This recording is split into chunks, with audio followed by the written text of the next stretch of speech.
Welcome to episode 5 of the Grit Code Podcast, a place where we decode the steps to success on and off the field.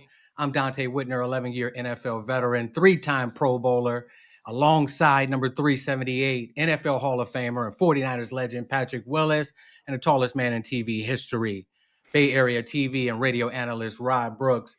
Guys, big week 4 in the NFL season. 49ers lose their first game. The Baltimore Ravens are dealing with some injuries. I think their season might be in limbo.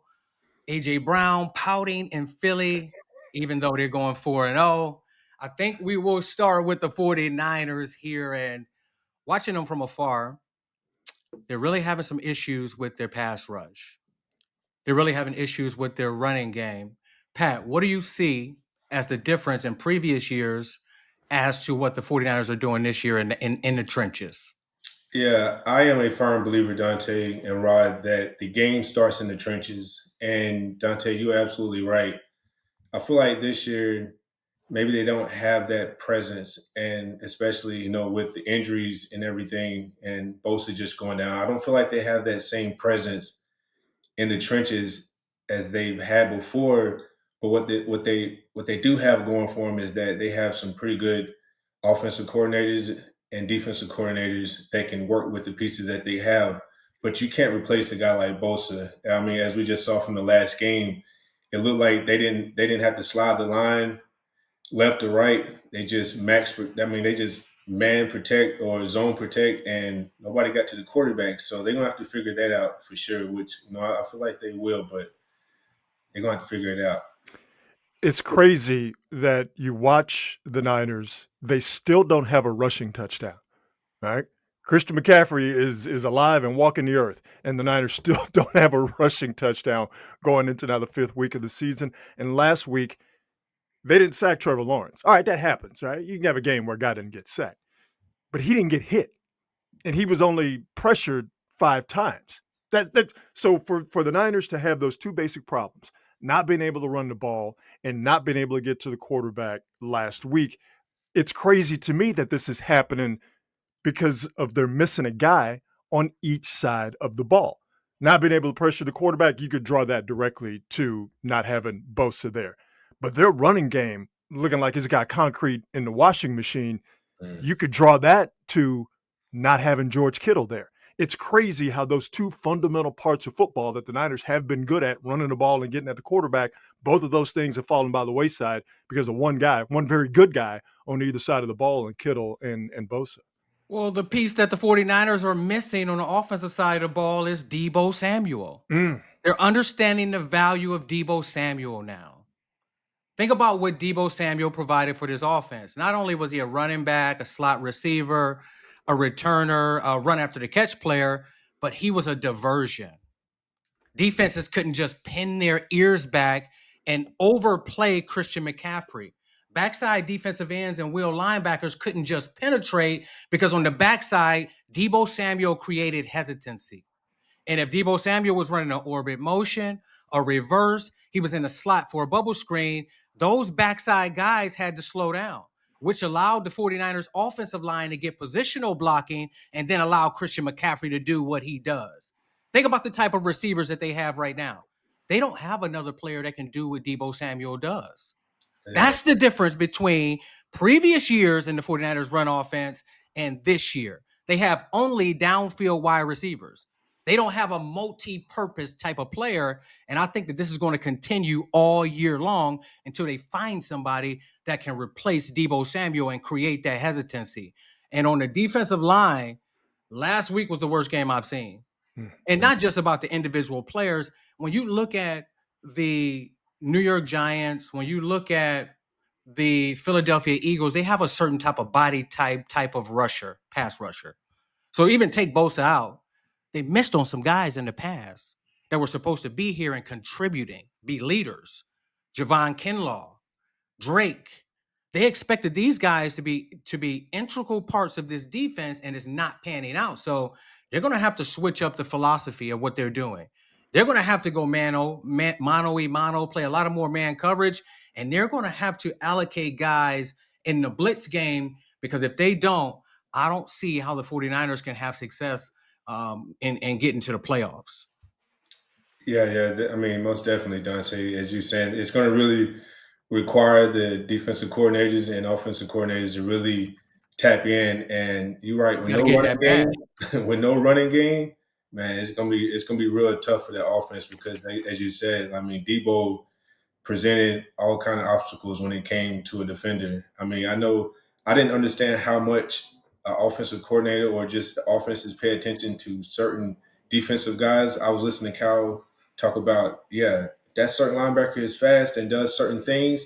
We can't, we can't run Got to slow certain things. down. Yeah, we have to do things in other ways, and so I feel like that's going to put a lot of pressure on the quarterback. And right now, at the quarterback position, they're playing with their backup and Mac Jones. He's played well 2 games, starting 2 games for him, and I hope he have a big game tonight. But yeah, they're gonna have to switch it up and do some different things. And, a couple of things with their offense. Dante, you mentioned wide receiver. They're extremely injured at wide receiver. Pearsall's not going to play against the Rams. Jennings is not going to play against the Rams. But even when Pearsall and Jennings were out there, like they were last week, although Pearsall in a limited fashion because he got hurt, and even the previous week against Arizona, opposing teams are now worried about the Niners receivers beating them downfield. The boundary corners are like, we got this. And so everything then focuses in and funnels in on really one dude in Christian McCaffrey. Because A lot of what Jacksonville did is they stopped the run with a 7-man front. With a 7-man front, exactly. They kept 2 safeties back. So that tells you that they're selling out on the run and they don't have any respect for the downfield receivers. Not even worried about it. And another thing is records are meant to be broken. Pat, I continue to hear Fred Warner breaking your records. He broke the forced fumble record, I think, with 17. And when I look at forced fumbles, there's 2 types of forced fumbles. There's an impact forced fumble, and then there's a intentional punch out forced fumble. You were more of an impact forced fumble guy to me. He goes at it about a different way, but you get the same result. Can you speak about the difference in the way that you force fumbles? And let's speak about your most memorable forced fumble moment from the NFL. All right. So 2 things, as you just mentioned. I was more of an impact forced fumble type of guy because for me, Dante, in those times, it was all about for sure in the tackle, and you better not go for the big hit and miss the tackle or give up extra yards.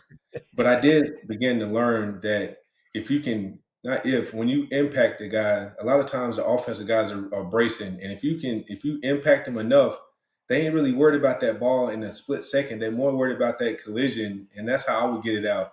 But then over the years, seeing Fred do what he's done, I mean, I've only seen one other person do it as good as him, if not better, and that's Peanut Tillman.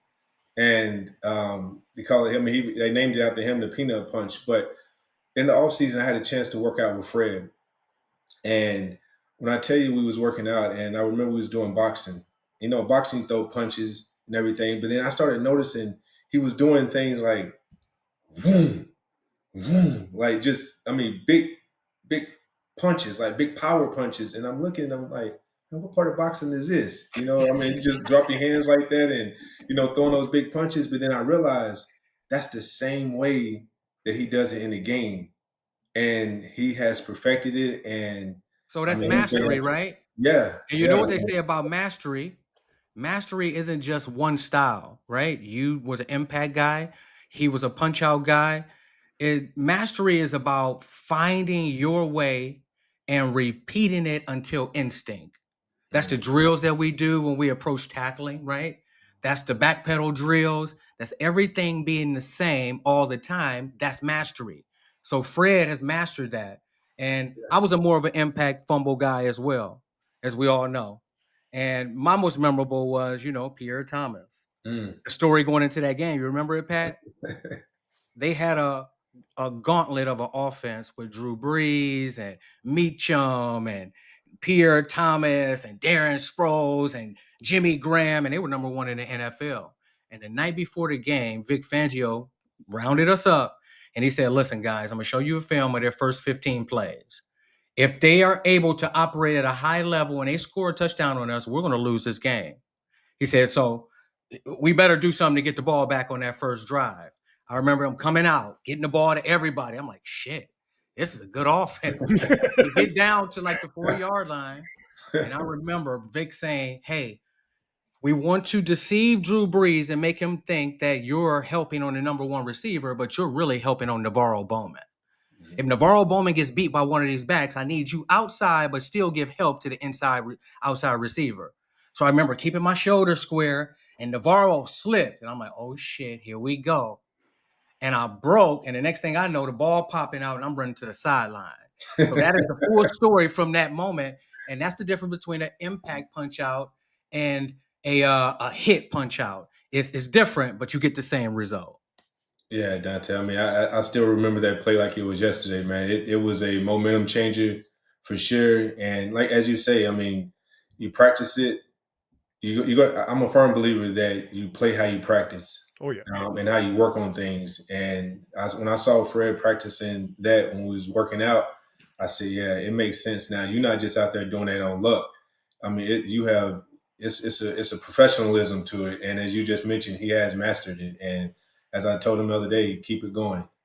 The hand-eye coordination it takes to run at full speed and still bringing that thunder, bringing that impact, but to be focused on the ball and then to, at that high rate of speed with that bad intent, to be able to still punch a football that a dude is tightly holding. For the most part, everybody that's got a football in the NFL, they got 3 points of contact. So, You have to be conscious, Rod. You have right. to be conscious of that. There's so many players that are afraid to miss tackles that they're not even thinking about the football. Mhm. Fred has mastered the game and slowed it down to a point to where he's not even thinking or worried about missing the tackle. He's just executing the way that he tackle along with the punch, and it's Yep. been very successful for him. And here's what's crazy. The way you guys played, which wasn't that long ago, which is the impact tackle causing the fumble, you don't see that in today's NFL because of the rules, because things are different. You don't see those impact fumbles really. What do you see the most? You see the guys with a punch out. Like that change has happened over the last, let's say, 8 to 10 years. That's how crazy the game has changed since you guys played. Absolutely. Going around the league, we've seen a lot of injuries. Malik Neighbors, the New York Giants wide receiver, perennial Pro Bowler. He would have been. I think he still can get back there after the injury. Lamar Jackson in Baltimore. Thinking about that turf in MetLife Field, Yeah. do you believe that they should change that, Pat? I absolutely believe they should change it. I actually just had this conversation with Jed probably about a month ago where I was telling him, I said, man, I am not a fan of turf. I've never been a fan of turf. I mean, it's known that I've had bad feet, and turf was not my friend. And when I heard that Malik Neighbors had an injury up there, I remember I feel like now, man, there's been so many injuries at MetLife Stadium. I don't know what it is about there, but just in general, I am not a fan of turf. And It's so real sticky. I That's feel what like it is with that turf in MetLife Field. And I think it's a vast contradiction between really putting the onus on and a focus on player safety. And then you have the data from MetLife Field. And there's been over maybe 10 players in the last 5 years that have blown their knees out or had major injuries in MetLife Field, and you continue to keep it there. Yeah. When they initially changed to this artificial field, it was because they had that carpet-like feel. Remember that stuff that burned your skin off, right? yeah, It was like carpet. You had to wear like almost sneakers out yeah, there. I feel like They concrete. went to this artificial, but now the data is showing. So I think, and I agree with you, Pat. I think that they should totally get away with it and have just natural grass. There's nothing like playing on natural grass. Here's what's crazy though. World Cup is coming to the United States, and FIFA runs the World Cup. They're not And playing. FIFA mandates that if you are hosting a tournament, anything that they have anything to do with, that game must be played on natural grass. So they're playing at Levi's, not a problem. Natural grass. They're gonna play in Dallas. They don't have grass in Dallas. They have turf. But what are they bringing in? They're bringing in grass. They're playing in Houston. They don't have turf. They're bringing in grass. They're playing down in LA. What are they bringing in? They're bringing in grass. They're playing at MetLife. What are they bringing in? What they brought in before when FIFA, their masters, tell them to do. They're bringing in grass. So I'll say all that to say this. I don't know when the next collective bargaining agreement or the next collective bargaining session is to come to an agreement between the players and the owners on, finances and what have you. But is this a big enough issue for the players? Because we're going to go to 18 games eventually. Is this a big enough issue for the players to say, hold up, we'll play 18 games, but we have to get rid of turf, not just in the worst place in the league in MetLife. You got to get rid of that field turf all around the league. Is that enough of an issue for the players to stand firm on and maybe have to miss a game check or two to make this happen? Well, we know that that's not going to happen because there's not enough NFL players with enough passive income to be able to sit out a year, a month. They're really living check to check. Different So story for a different a time, huh? different story for a different time. So I don't know if they're even going to be able to do that. So I think some players care about it more than others, but you're not really caring until you're staring down the barrel of facing a career-ending injury. So that's another conversation for another day, but I don't really know if a vast amount of players really understand what's going on. Let's go getting over to the AFC, getting into the Baltimore Ravens, a multitude of different injuries, maybe the second most injured team behind the San Francisco 49ers, with Lamar Jackson out, with King Henry fumbling the football at the rate that he's fumbling it, and their defense is really a skeleton of itself. I feel like their season is in limbo. And if they don't really get it together this weekend, or they can't keep the boat afloat while Lamar Jackson is nursing that hamstring injury, I think that their season could be over early. What do you think, Rod? Man, it's crazy to even think about that. That the Ravens, who, first thing, always a good team, but secondly, they've always had this reputation of being a very good defensive team. And to see them drop defensively over the last few years has been crazy. But something I just ran across this morning, Dan Orlowski from ESPN brought this up, that the Ravens, obviously, with Derrick Henry and Lamar Jackson, a good running team, they run the ball the least out of all 32 NFL teams. The Ravens run the ball the least on first down. But when they do run it on first down, they run it from a yards per attempt situation. They run it better than anybody else in the league. Their biggest problem, going forward, obviously, is how healthy is Lamar Jackson going to be and how quickly can he get healthy, and their defense. But for them to have the runners that they have and not run it on first down the way that they should and the way that they can, that's wild to see that. Yeah. I mean, Rod, Dante, Baltimore defense has been supreme for so long. Just the Baltimore organization, and to kind of see them in this place right now is interesting because I am a firm believer that in life things ebbs and flows. It's going on. I think what year is this for Lamar Jackson? In what year, 8 or 9? Something around there, yeah. So yeah, so you're gonna start seeing a little bit of something different because there's a short window in there to where you have this max amount of just You, ungodly. I don't know. I don't really know what it is, Just but it's better than you, everybody else. athleticism, it's a ability. window in there. There's a window in there, and I think, man, we're going to start seeing some of these guys hit it. I know we want to see guys go for 20 years and everything, but that was one of the things I was very conscientious of. And I said to myself, I was like, man, I don't want to. When I start getting to that point to where I just can't, do it the way I need to, it's time for me to figure out something different. And so, I don't know. I feel like they may be in that place because they're talking about, head coaching. That could be he could be on the hot seat. And so I think they just have a lot going on, but it's still early. Real quick, for a while at the linebacker position, people would speak about Fred being the best, and respects to Roquan. I was like, man, he's still playing, a high caliber of ball. But after what I saw the other night, I have to go out on a limb now and say that to me, Fred, without a shadow of a doubt, is the best linebacker in football, off linebacker in football, hands down. I mean, he's moving fast, still making plays. Again, still a lot of time left in the season, but man, I had to go out and say that after seeing that now, and that's not taking anything from Roquan, but I think Fred might be that guy. So I don't know why. I just feel like I had to say that, but yeah. Well, I mean, what you know about playing linebacker, dog? Yeah. Man, let me tell you something. If there's anybody who can speak on the state of linebacker play in today's NFL, is you, Patrick Willis, Hall of Famer. Full Yeah. stop. Hey, Rob, I appreciate it. Just a little bit. But hey, Dante and Rob, I know this has been a topic of conversation, but man, what is it? Has it always been this way that injuries are like this? I mean, I just feel like when you look at the NFL, I mean, you see so many daggum injuries, and I don't know if it's because now I'm on this side of it and you more privy to information and stuff, but I mean, I what think is it's it, the man? data.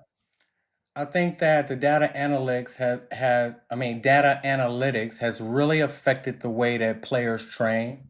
Mm. And you see it in the NBA with player management and load management. You see it in the offseason with the way that guys train and the amount of reps that they do and the type of lift that they do. And whenever you try to reinvent the wheel, you're going to start to see things happen. It's going to be adverse effects. And I'm a true believer in it. When we played during our hardball years, we barely had injuries. We Olympic style trained. We forced our bodies to train heavy weights even throughout the season.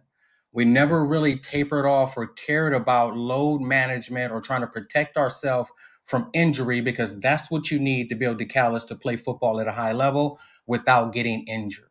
So when you bring in all of this data analytics and he shouldn't go this many reps in practice or he went this much speed so he needed to taper off, I think that's when the players started getting affected. So I think we need to get back to the old school way that we attack the game of football. You do need a little bit of hitting in practice.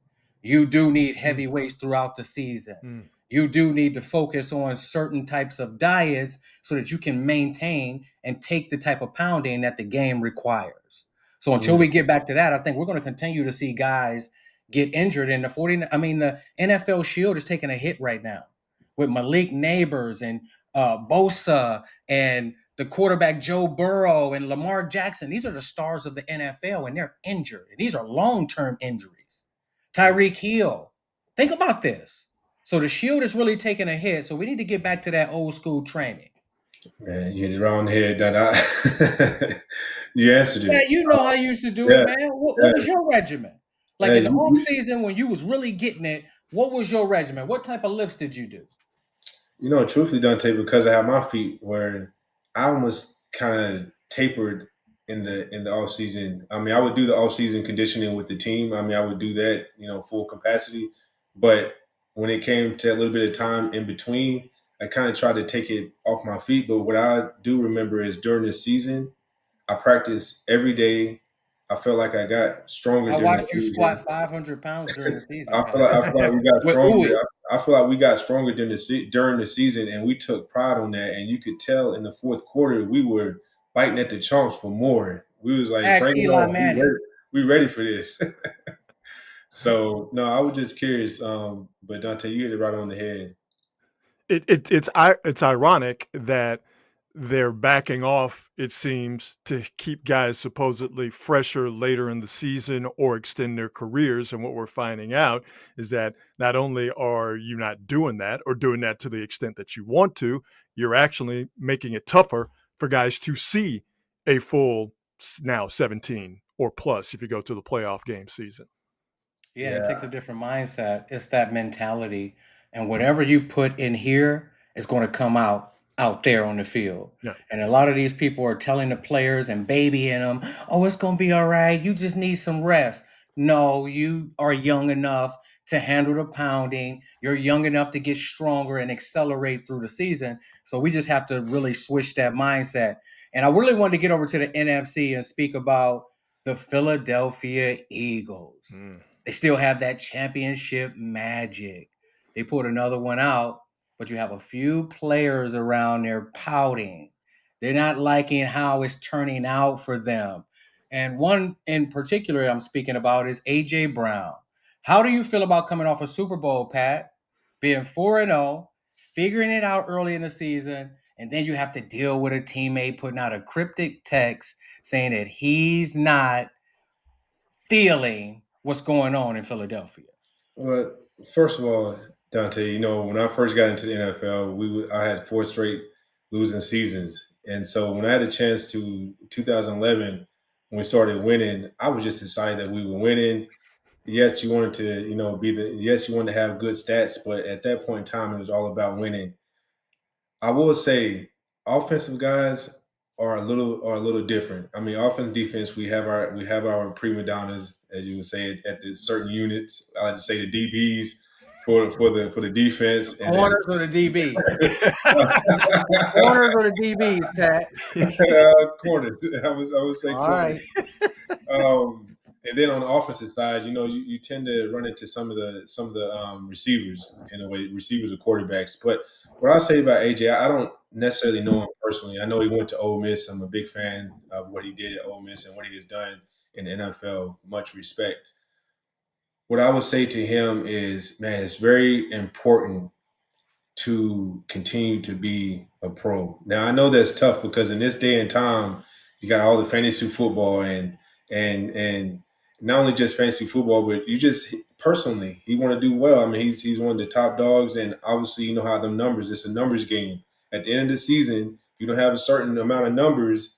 Sometimes you don't get those certain accolades that make a difference, And now that I never really thought about it a whole lot, I just wanted to win and be the very best I need to be today. But now in day and time, I mean, that plays a lot into how these guys all Pro Bowls, money. And so I would just tell them, man, just be appreciative of winning and continue to be a pro. I know it can be probably frustrating for them, but just continue to They're be a 4-0, pro. Pat.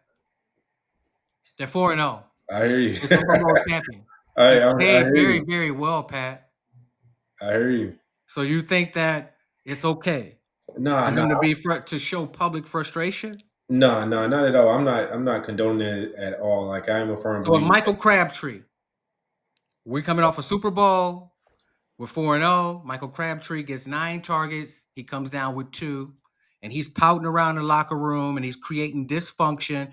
And now we have to answer questions about why he's pouting. That wouldn't affect you? I mean, you don't want to have it. I mean, you most definitely don't want to have it. But man, you know how it is. It's a lot of personalities in a locker room, and some guys, you know how they can be. And you don't Him, think that can become a problem? I mean, yeah, yeah. I mean, I'm sure it is because at the end of the day, like it's all about winning. But he is your top guy. He's one of your top guys, and I feel like you got to find a way to make him feel like he's involved. It looks like as if the other day when I was watching the game, he was getting some passes, but it don't like he really focally like he a focal point of the offense. But then again, I don't know if that's just predicated to how the offense is running as well. But yeah, you're right, Dante. I mean, it is going to cause some controversy, and as a teammate, you just like, man, we winning this thing. Like, what's the big Why can't deal? you just But shut up? you gotta be able to. What's up? I'd like be like, why can't you just shut up, man? Well, but no, okay. But to me, why can't you have this? The problem is that they're winning in the pass game is worse than it was last year, right? They won their last game, and Jalen Hurts, I believe, was 0 for 8 in the entire second half. He didn't complete a pass in the entire second half, and they won last year. Okay, they weren't a great passing team, but they won. If you're AJ Brown and you have an issue, I get that these young cats now move different. All right. They go to the gram, they go to TikTok, they put out their feelings for everybody to see. But I think what never goes out of style is you have an issue with someone, especially a teammate, supposedly that's a brother, go and talk to him personally. If AJ Brown has a problem with how he is or is not being used, go talk to the quarterback. Go talk to Jalen Hurts. I don't know anything about the Philadelphia Eagles locker room, but I feel like I'm feeling pretty good about this assumption that if you got an issue with Jalen Hurts won't have a problem with you expressing what that issue is one-on-one in a man-to-man type conversation. It's okay to be frustrated.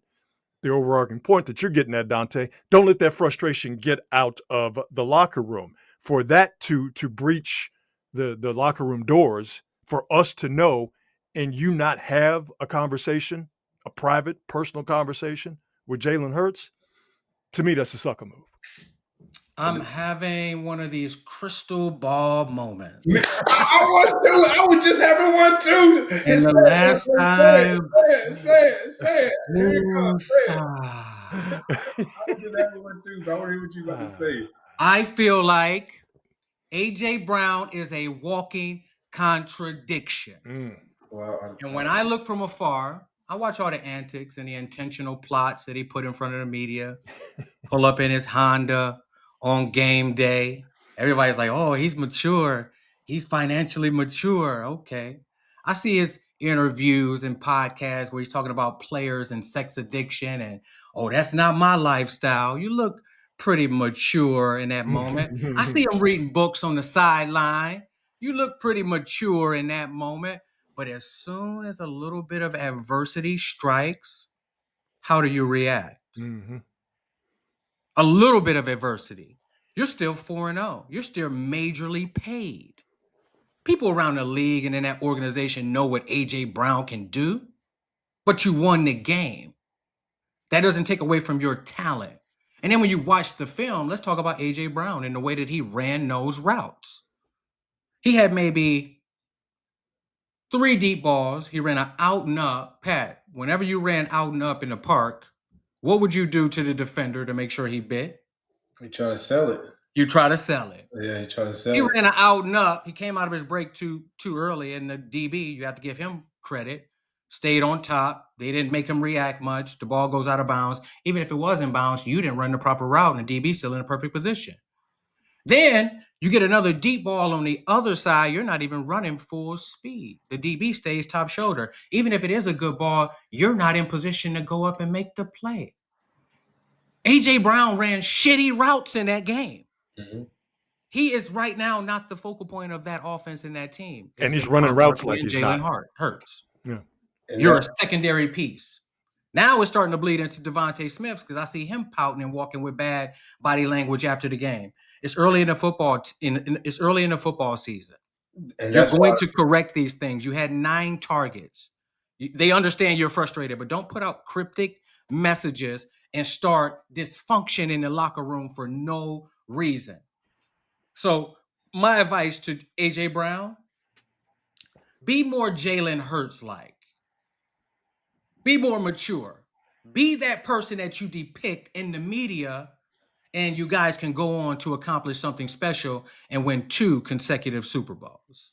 Donte, and that's exactly. I mean, yours, my crystal ball moment. I'll say it in a second, but that's what I was saying. That's what I meant about earlier about him being continue to be a pro, not allowing those emotions to get the best of you, because guys will go back and they'll see that and they will remember that when you come back for these reunions and different things. And so, I'm gonna go out and I'm gonna say this. When I retired, I got into a little bit of business. I tried to get into the tech startup world. And I remember when we was going through resumes, I'm reading these resumes and looking at people, and some of them you read and they've been there for 2 years. Some of them, you see they go to another job for 2 years, or they're there for 3 or 4 years. But you start noticing like this little pattern. You're like, oh, every 3 years, this person looks to go to a different situation. Well, I think it may be about that time. I think AJ could be at this Wearing moment. out his welcome. I think he could be at that moment to where he is saying, you know what, I'm ready to be I'm in more the important than the team's success. That's what that shows the front office. Yeah. It's showing that it's showing that he wants something different, that he may not be bought in anymore in any capacity. Because when you win it, a lot of times, you swallow some of that personal stuff that you worried about, some of those personal stats, and you just worry about what's the big picture, and that's we winning. And in Harbaugh days, he would say, when one person win, one teammate win, we all win. Rise and tide lifts all Raises all ships, and ships. loose lips sink them. So that was real, and that was something that we try to keep strong in our locker room. And I remember when it started to do that a little bit in different places, and I remember being like, whoa, whoa, whoa, this wasn't like this in 11 and 12. Like it was just started. It was when it started having that little bit of success, and guys started being like, I want more of me. I want to be more in that light. And in my mind, I'm thinking like, oh You shit, remember the ultimate oh selfish shit. me moment? Do you remember it? Do you remember when Alden Smith had 22 and a half sacks and Navarro Bowman had a brilliant year where I don't even think he missed a tackle, and he was up for Defensive Player of the Year, and he had the interception versus Atlanta that sent us to the playoffs you remember that in Candlestick? Yeah. Do you remember when we voted for the Defensive Player of the Year on our team that year, or team MVP? You remember Navarro getting that? No, I And do don't. you remember Alden Smith getting up when we named Navarro MVP and Alden walked out like, I can't believe y'all gave this motherfucker my trophy, and walked out? What was I at? You was in there. And everybody's just started What? looking around at each other. Yeah. 1 year, Navarro Bowman won MVP, defensive MVP on our team, and Alden Smith got up in front of the team and was like, I can't believe y'all gave this motherfucker my trophy, and walked out the team meet. Yo. What? It was the What? craziest shit I ever seen. Absolutely. Man, Pat, you got to go back and recollect. You got to check yeah, your mind. yeah. I'm like, It was man, a shocking moment for me, so I'm going to always remember it. I must have been daydreaming or something. It must have made you think like With- it didn't happen. yeah, You didn't with trauma, believe it. trauma You sometimes, thought, yeah, you didn't trauma believe sometimes it. puts you in a different space.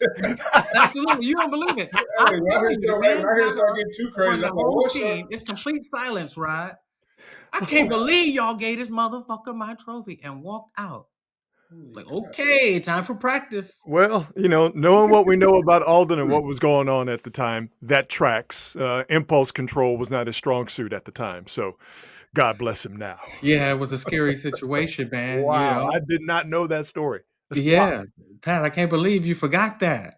Yeah, man, that was intense to me just hearing that. I'm like, man, what was I at? You know how to be sometimes, Dante. We can all be in the same room, but be in different places. And so I don't know where I was in that very moment. Probably, like I said, a little shook. If he said that, I probably just went. 'Cause I do remember Navarro winning our defensive player of the year that year for us, being our defensive player of the year. So yeah, And I don't Alden know. wanted it, What was it? Was right? it the So that game creates or was it? immediate discord within the team and in the locker room. Yeah. So we've experienced it all. Mm. And, No, one last thing about the Eagles situation. Who's the leader on that team? Who are the leaders? Who's the OG? Who's the guy that can get the sparring entities in the room and say, y'all need to hash this out right now? Is it the coach? Is it a player? Is it somebody in the front office? You gotta tamp that down. You're 4-0 now. This is great, but if this festers like you guys been talking about, it can go from a not cool situation to a bad situation real quick. So I just want to know who the OGs on the Eagles are that can put out this smoldering fire. Well, watching Jalen Hurts wear all those Kango hats and his pants up high with the t-shirt tucked in, Settle down. with the G Money earring, I think Settle that he down. has the ability to have the emotional intelligence of someone who could approach another teammate and be able to hash out the differences, Yeah. and to be able to connect with each other. You guys get on the field and run extra reps, watch extra film, Yeah. come up with your own signals, do what you have to do to make this work. Because again, being a dynasty, accomplishing something that a lot of NFL teams haven't accomplished in the history of the National Football League by winning 2 and 3 consecutive Super Bowls, it'll put you on a pedestal so high that'll set you up so well for retirement.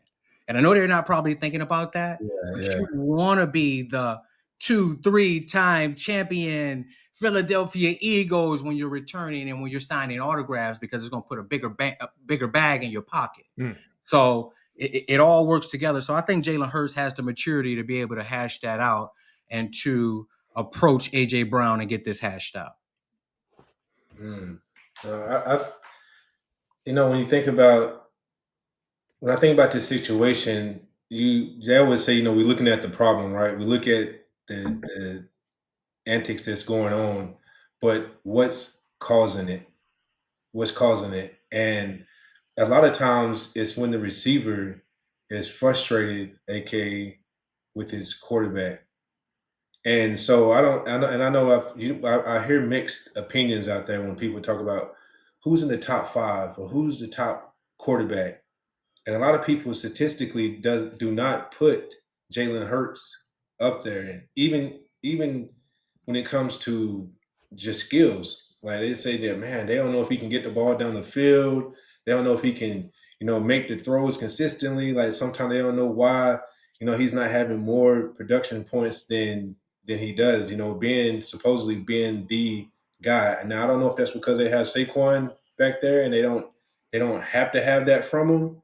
But then you do wonder, like, if he had to go back there and he didn't have Saquon and he had to throw the ball 60 times, But would when I AJ look been at happy? you as a quarterback, though, Pat, I don't really look at statistics. I look at aura, I look at presence, and I really look at leadership. In those moments when things get tough, do you believe in me? Do I believe in that quarterback? Right? That's what I look at. Look at some of the top quarterbacks in the league. They have all of those attributes. Look at um, the quarterback in Buffalo. Um, Josh, what's his last name? Josh Allen. Josh Allen, he has it all. He has aura. You believe in him. You know he can get it done. He's done it multiple times. Lamar Jackson has that same aura. Guys like Joe Burrow has it. And then you get to Carolina with the quarterback that they have. What's the little guy? Um, Uh, Bryce. Bryce Young. Yeah, Bryce Bryce Young. Young. His aura is shit. His confidence is crushed. You're right. Nobody believes in that kid. There's a difference. So that's what you believe in. When you look at Jalen Hurts, it isn't about the accolades and the stats and all of that. It's like in the moment when it's time to get it done, he's going to get it done, which makes him a top 5 quarterback in the NFL, in my opinion. Well, and the thing about Hurts is that you're not going to get a lot in terms of him pushing the ball downfield. The most he's averaged, in terms of yards per attempt is 2024, and that was 8 per attempt. You're not really cooking with gas until you get up into the high 9s and beyond 10. Now you got somebody who's pushing it. So that's never really been his game. But what his game is not getting you in trouble. He hasn't thrown an interception this year to go along with his 5 touchdowns. He threw 18 touchdowns last year, 5 interceptions. Now, 2023, that's when it started to get goofy. He had 23 touchdowns and 15 interceptions. So, yeah, you want a quarterback that keeps the ball moving. You want a guy that can take shots downfield. But more than anything else, you want a quarterback that doesn't make mistakes, that doesn't hurt the team. And while okay, we can have a criticism of his quarterback play in terms of not being accurate at times and not getting the ball downfield. Is he actively hurting you? Is he making the situation worse? I don't think you've been able to say that about Jalen Hurts over the last couple of years. But with that style of play, I think comes a trade-off, and this is probably where A.J. Brown and to a lesser extent Devontae Adams gets frustrated, whereas, okay, it's almost risk-averse football, which is the smart thing to do because you do have Saquon Barkley, but what about the guys out there on the field who probably feel like they're just running wind sprints because they're not getting the ball to them? Welcome to the old school world. I think that's how it used to be back in the day. I would say, as I'm thinking about it right now, I remember people not remember, but I have heard people speak about Troy Aikman in a way that it's like, man, he had the running backs, he had the receivers out there, so he actually didn't have to have a whole lot of crazy numbers or games. So, but you're absolutely right, Dante. You do when you look at your quarterback, you want to know that they have that something about them that can I trust you? Do I believe in you in that moment? And I remember feeling that about Cap a lot most of the time until the moment didn't happen. But yeah, it's very important to have a quarterback like that or a leader in And that speaking way. about quarterbacks, and I think we'll finish here, the Cleveland Browns have moved on from sack of shit Joe Flacco. And they're going to play Oregon rookie Dylan Gabriel. I think we gonna get some Shador soon. So conversely, When you look at the way Jalen Hurts and they feel about him, the Cleveland Browns did not believe in Joe Flacco from day one. They just wanted to get their rookies ready. How do you think Dylan Gabriel will do versus the Minnesota Vikings, a very blitz-heavy defense? And how long do you think we see Shador? Truthfully, I'm one of those type of people. You got to show me. I want to believe that he can go out there and get it done. I mean, they did take him second, third In the round, third round, third round. Um, he slung that thing in the preseason, though. Did you see him in the yeah, preseason? preseason. They're gonna go And back. hey, was talking real slick and greasy too. Yeah, He yeah, was. yeah. He was talking real slick. Preseason. I feel like he don't really show me a whole lot in the sense that Donte, he's kind of short, and in this, No, but he accurate. but in this He league played though, a lot of football, Pat. He played at Oregon. Oregon, that's a big program. He you gives know, you some mobility on the edges. you And got he's more so of a timing quarterback. Joe Flacco needs to see it open. Dylan Gabriel, I think, will deliver it with good timing. So he gives him a chance. Hey, Joe Flacco was out there just throwing that shit. Man, I was at home in Cleveland last week and I watched the game. He was just throwing that shit, Pat. He don't care. so He you're fat in the wallet. He just a placeholder. He know that. yeah. I think that's what he figured it would be in the first place. I mean, I don't know if he really expected to go the whole season, but I think he was a very very secure backup blanket, and if they needed someone to come in and be their starter, then he could do that. But I think it has been and it is set for those two young guys there to duke it out because they drafted it so. And I always say, as it was in the beginning, it could be in the end. So yeah, you got to show me though. I want to see it. I want to see it. I just feel like I don't know, man. He too little. He remind you of the little guy out in Arizona. Something. I don't know. Again, it ain't always about the size of the dog; it's the heart. And so it's All like right, you we gonna said, see. Rod, like you I said, think he's gonna get his ass tore up in I Minnesota. was just about to say, hey, can we say a little prayer for because going up against Brian Forrest's He's gonna defense, feel like it's 13 motherfuckers out there. brother, he gonna see some stuff that he couldn't even begin to imagine. Yo, man, Brian Flores gonna have dudes out there doing all sorts of wild shit. They licking their chops, man. Listen, how's the I defense? ain't. I listen. I never want to forecast an injury, but at some point we're gonna see Shador this week. You think so? 100%. They have a Man, package they for him. gonna tag him. Well, but here's the thing though, with Shador, he's still the third quarterback. They didn't move him up to two. That's Flacco. So Well, Flacco that goes just from shows one you that that's an Oh, organization that's right. afraid to admit and don't want to be deemed as incorrect. Because I think that if Shador gets out there, with what I've seen from him in college, from him being around this game for so long and what he brings to that city, that energy, He's a I winner. think that once he gets in, he's never coming out. listen, I think he would rather be out there. But this is a much better situation for Sanders that he doesn't have to mess around with that Brian Flores Vikings defense. Not saying that Yeah, any he other don't want defense is going to be easy, but having to deal with this one right out the box, nah, man, you don't want that. no, you don't really want that. How is now you got me thinking, Dante. How is Cleveland defense? I mean, I know they had a great Miles Garrett over there, but Nice. Nice. oh, Nice. well, in that case, then it means he's not going to have a whole lot of pressure. Like he got to go out there and win the game. I think they'll keep it real simple for him. Oh, Keep yeah. a And nice so, controlled game yeah, plan, not make mistakes, run the football, play action, move the pocket. But I still think he's gonna get his ass tagged. At some point in time, he's going to see a third and long, and that's when it's going to get real spooky for him. Yeah, he's gonna be seeing ghosts out there. I guarantee you, he's gonna throw about 2, 3 picks, and they're gonna be talking shit, and they're gonna be on his ass. It's gonna be loud. Where they play at Minnesota? I'm not If sure. they play in Minnesota, I don't remember, but if they play in Minnesota, I think that it could get ugly. I got something for you guys then Yo, to end it off. Are you taking them 3+ touchdowns or under 3? who I don't Gabriel? know Oh, if give it'll me the be under on that. that one. Yeah, I give don't me know the if it'll under. be that large of a disparity in scoring, being that Cleveland has a really good defense.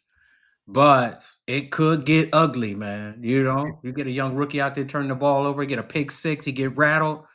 That might be it. But that's the end for us today. I'd like to thank everybody for tuning in to this week's episode of the Grit Code Podcast, where we decode the steps to success on and off the field. Be sure to like and subscribe on Spotify, Apple, YouTube, X, Instagram.